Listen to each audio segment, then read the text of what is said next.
Halo teman-teman semua, kembali lagi di video analisa fundamental mingguan bersama Amandana.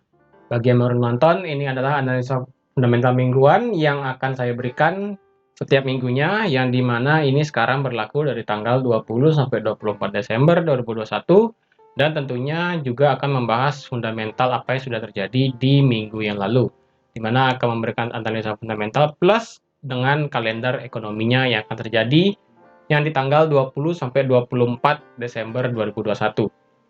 Jika teman-teman suka dengan video seperti ini, bagi yang belum subscribe, silahkan klik tombol subscribe-nya dan hidupkan lonceng notifikasinya, dan klik tombol like-nya, dan klik tombol share ke teman-teman trader yang lain. Oke, di sini akan saya langsung aja ke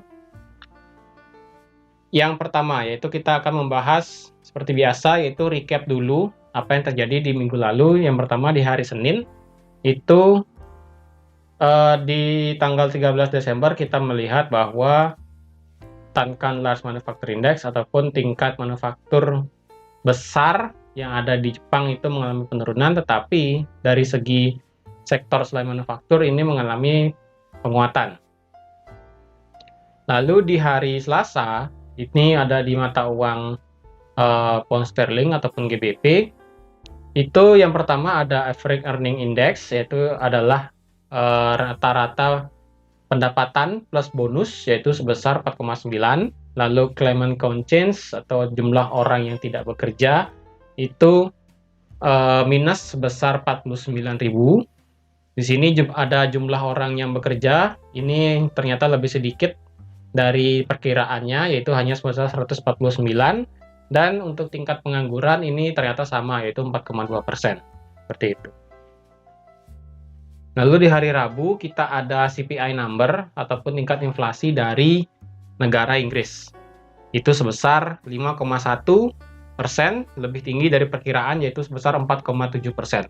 Nah, untuk tingkat inflasi ini akan saya jelaskan nanti di dalam notes-nya.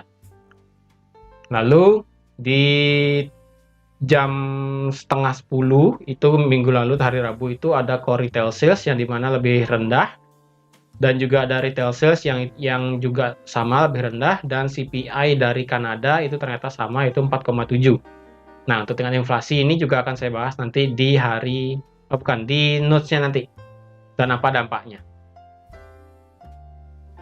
Lalu di hari Kamis kita seperti biasa ada, ini kan kalau di minggu lalu kan merupakan minggu keputusan dari tiga bank sentral, yaitu ada The Fed, ada BOE, dan ECB.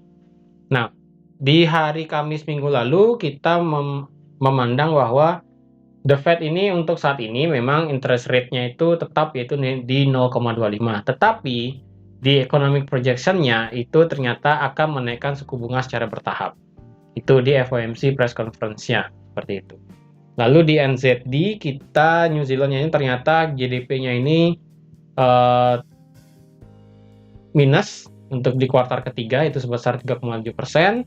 Lalu untuk di Australian dollar kita ada jumlah orang yang bekerja ternyata sangat banyak, yaitu sebesar 366.000, lebih dari perkiraan sebesar 205.000. Dan jumlah orang yang tidak bekerja ternyata turun sebesar 4,6% dari perkiraan 5,0%. Dan untuk GBP, interest rate ini ternyata naik dari perkiraannya itu 0,10 menjadi 0,25%. Lalu untuk ECB, interest rate-nya ini masih sama, yaitu 0,0%. Untuk di jam setengah 10 kita ada building permit, initial jobless, dan Philadelphia Fed Manufacturing Index. Itu building permit-nya ternyata jumlah bangunan yang bisa dibangun ternyata lebih banyak dari perkiraan, tetapi untuk jumlah yang menganggur ternyata lebih banyak dari perkiraan juga, which is itu jelek. Lalu untuk Philadelphia Manufacturing Index ternyata menurun jauh dari perkiraan, yaitu hanya sekitar 15,4.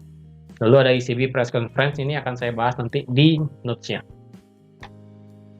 Nah, yang terakhir ini di hari Jumat untuk BOJ, Bank of Jepang, itu ternyata interest rate-nya masih di minus 0,1.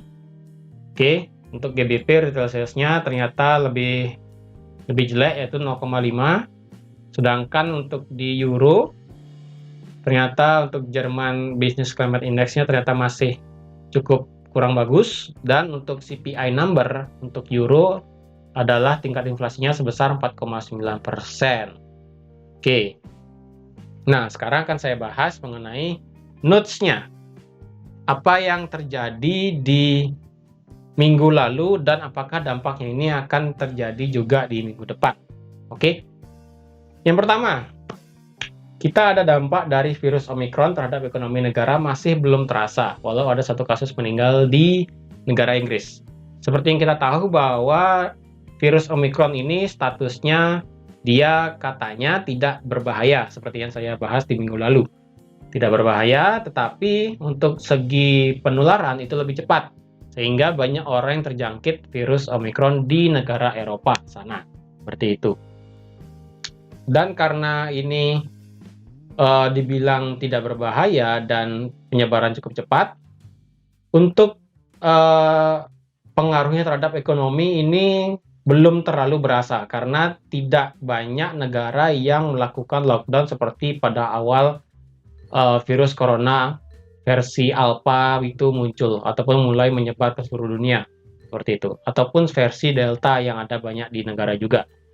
Tapi dalam hal ini ternyata ada satu orang yang ada di negara Inggris ini pada saat dia terkena virus Omicron dan ternyata dia meninggal dunia, seperti itu. Tetapi untuk dari concern dari market, sentimen market ternyata belum terlalu ngeh terhadap kasus tersebut, belum ada terlalu bisa dibilang respect-nya pada saat ada orang meninggal karena Omicron ini tidak terlalu mengguncang market, seperti itu. Nah, yang kedua ini ada The Fed mempercepat tapering dan akan selesai pada bulan Maret 2022 dan memproyeksikan kenaikan suku bunga secara 3 tahap, yaitu dari 0,9%, 1,6%, 2,1% tahun 2022 untuk melawan inflasi. Oke, seperti yang kita tahu bahwa inflasi di negara Amerika itu sebesar 4,9%, yang dimana itu ternyata sangat besar, itu hampir mendekati 5%, dan sangat jauh dari target The Fed terhadap inflasi tahunan, seperti itu. Dan pada saat FOMC meeting sebelum yang ini, The Fed sudah mengisyaratkan bahwa dia akan mempercepat tapering, yaitu lebih tepatnya lebih cepat mengakhiri stimulus ekonomi yang diberikan oleh The Fed dan mulai menghilangkan kata-kata inflasi itu bukan sementara lagi. Lebih tepatnya inflasi adalah sesuatu yang memang ada di depan mata, seperti itu. Bukan lagi hanya sekedar oh ya udah inflasi, ya udah kita masih santai aja, nanti juga lewat sendiri. Itu udah tidak seperti itu lagi. Jerome Powell udah tidak seperti itu lagi bahasannya. Nah, pada saat FOMC meeting termasuk ada interest rate press conference dan sebagainya itu di hari Kamis kemarin, itu ternyata Jerome Powell itu mengisyaratkan bahwa pada tahun 2022 itu akan merencanakan menaikkan suku bunga secara bertahap, secara 3 tahap, yaitu pada saat nanti stimulus ini sudah selesai diberhentikan, yaitu namanya tapering, pada saat di bulan Maret 2022, spekulasinya adalah nanti di bulan Juni ataupun nanti di bulan Mei itu start dari yang namanya kenaikan suku bunga yang pertama, yaitu sebesar 0,9%. Lalu nanti naik lagi sebesar 1,6% dan naik sebesar 2,1% di akhir 2022. Itu tujuannya yang lain tidak bukan adalah untuk menekan angka inflasi. Tapi kalau menurut saya sendiri, jika hanya dengan menaikkan suku bunga tanpa mengawasi perekonomiannya, saya rasa untuk mengurangi laju inflasi di Amerika itu masih cukup cukup susah. Dan saya rasa di tahun 2022 itu tingkat inflasi di Amerika itu masih sekitar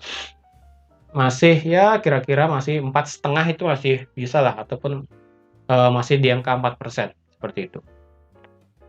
Lalu yang ketiga ini kita ada Bank of England atau BOE, menjadi satu-satunya bank sentral mayor yang menaikkan suku bunga sebesar 0,25% untuk melawan inflasi. Nah, seperti yang kita lihat tadi di kalender ekonominya di minggu lalu bahwa pound sterling itu ataupun negara Inggris itu mengalami kenaikan inflasi sebesar 5,1%, yang sudah di atas 5%, yang dimana itu pasti sangat tinggi sekali. Nah, isu akan kenaikannya suku bunga dari Bank of England ini sebenarnya tidak diprediksi oleh market seperti itu, karena dari gubernur Bank of England-nya ini tidak mengisyaratkan apapun pada saat dia press conference sebelum-sebelumnya seperti itu.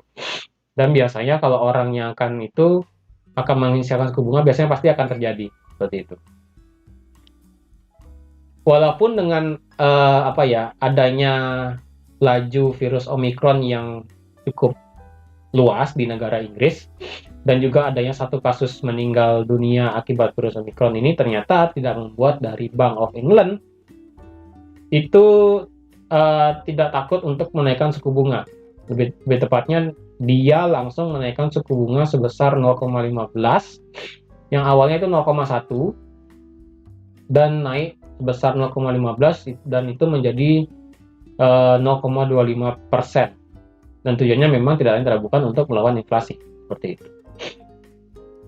Dan reaksi dari market adalah memang euforia sementara. Lebih tepatnya, market ini masih memproses apakah virus Omicron yang ada di negara Inggris ini memang tidak sebegitu parah sehingga kok para petinggi dari Bank of England ini lebih tepatnya terburu-buru menaikkan suku bunga seperti itu.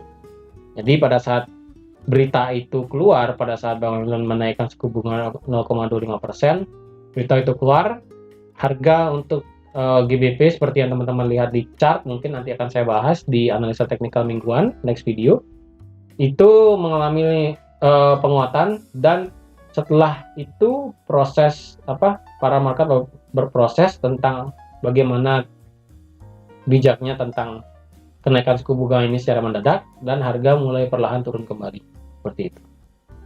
Oke, lalu ada yang keempat untuk notes-nya, yaitu adalah European Central Bank ataupun ECB itu tidak akan menaikkan suku bunga hingga tahun depan, tetapi akan tetap memperhatikan data yang akan datang. Ini maksudnya adalah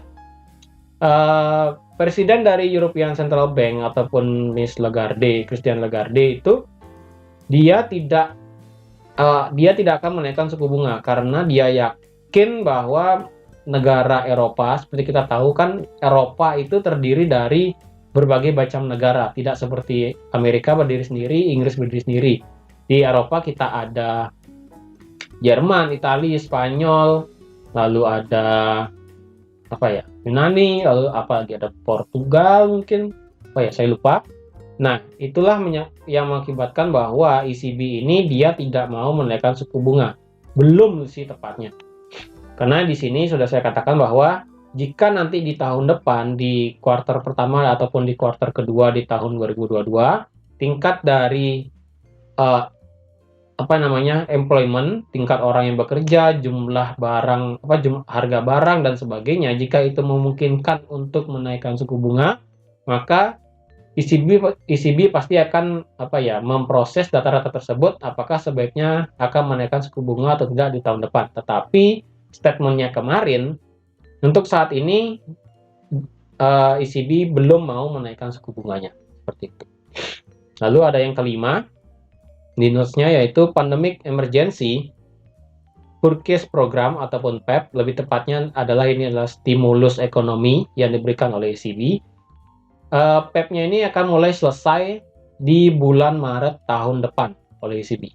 Jadi program stimulus ini hampir sama dengan expired-nya akan selesai sama seperti tapering dari The Fed, yaitu sama-sama di bulan Maret 2022.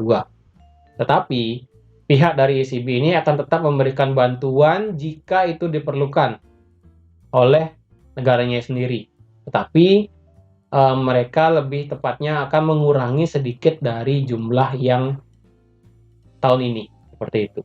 Mungkin hanya sebesar 90 million euro mungkin. Karena kalau sekarang kan PEP-nya ini sebesar 1,85 triliun euro, seperti itu. Nah, yang terakhir adalah inflasi di zona Eropa ini masih pada tahap sementara oleh pihak ECB. Inilah yang menyebabkan bahwa ECB ini dia tidak mau untuk menaikkan suku bunga di tahun depan, karena Christine Lagarde itu masih menganggap bahwa inflasi di negara dia itu walaupun sebesar 4,7 atau 4,9% itu masih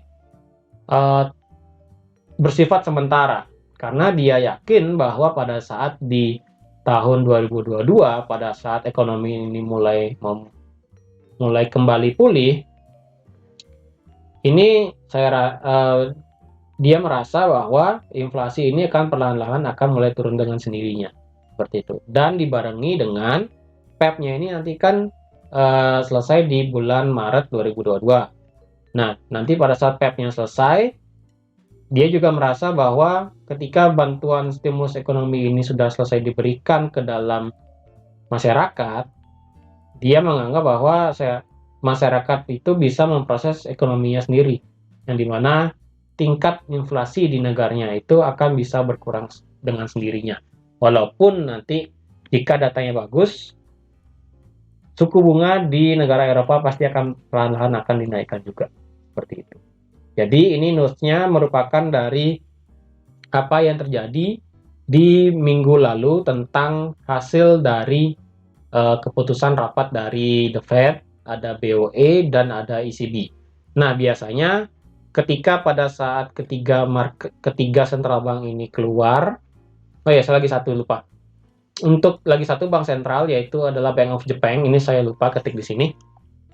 Bank of Japan ini mereka mulai di tahun 2022 ini mulai sama seperti ECB dia sifatnya, yaitu bantuan dari stimulus ekonomi di tahun 2022 mulai dikurangi, lebih tepatnya tidak diberhentikan tetapi dikurangi. Tapi untuk Bank Jepang juga untuk data dia sama sekali tidak ingin memperhatikan data, karena berbeda dengan ECB. Jika ECB dia masih ingin memperhatikan data, jika datanya bagus kemungkinan suku bunga akan naik. Tetapi untuk di Jepang, jika datanya bagus, untuk di Bank Jepang sendiri kemungkinan tidak akan menaikkan suku bunganya, seperti itu. Jadi akan di tahun 2022 masih akan tetap yaitu di minus 0,1% untuk di Jepang sendiri, seperti itu. Jadi itu merupakan notes-nya, dan biasanya untuk di minggu depan market masih akan memproses dari dampak-dampak apa yang sudah pihak The Fed, BOE, ECB, dan Bank of Japan itu keluarkan di minggu kemarin. Dan pastinya untuk dari dampak virus Omicron ini pasti masih akan berdampak ke market, karena kelanjutan daripada dampak dari Omicron, terus lebih tepatnya ekonomi nanti gimana, perluasannya bagaimana, dan juga untuk suntikan vaksin itu juga masih belum ada yang bilang 100% ampuh melawan Omicron. Jadi ini pasti Omicron masih akan ada dampak ke market. Lalu yang kedua untuk di minggu depan itu USD masih ada dampaknya dari The Fed. Lalu Euro, GBP itu masih ada dampaknya juga. Biasanya market ini akan lama berprosesnya, bagaimana untuk berita-berita seperti yang terjadi di minggu lalu. Dan mengingat juga untuk di minggu ini karena adalah minggu Natal, karena itu minggu Natal berarti di hari Jumat itu market sudah libur. Jadi saya rasa untuk volatilitas market yang terjadi di minggu ini saya rasa sudah mulai berkurang, karena orang-orang sudah mulai mempersiapkan untuk merayakan hari raya Natal di rumahnya masing-masing, seperti itu. Oke, selanjutnya akan saya bahas mengenai tentang apa yang terjadi lebih tepatnya di minggu ini. Yaitu yang pertama ada di hari Selasa, kita ada RBA Meeting Minutes, yaitu dari Reserve Bank Australia, seperti itu. Lalu ada GBP tentang retail sales, lalu ada Kanada tentang core retail sales-nya. Lalu di hari Rabu kita akan melihat final GDP dari negara Inggris. Ini perkiraannya sebesar 1,3. Saya rasa sih untuk atas kenaikan suku bunganya ini yang kemarin, saya rasa masih belum berdampak terhadap GDP-nya nanti ya. Untuk US dollar kita akan melihat fix GDP-nya nanti, lalu ada consumer confidence, lalu ada existing home sales.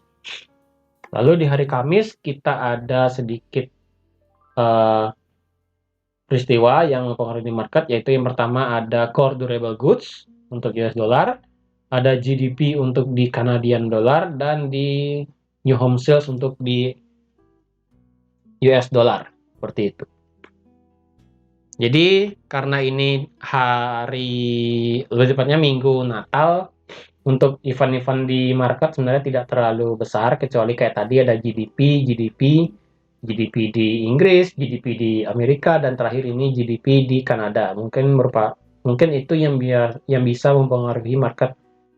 Volatilnya mungkin akan terjadi di kalender ekonomi tersebut, jam-jam tersebut, seperti itu. Tapi karena ini juga minggu Natal, hari Jumat itu pasti libur.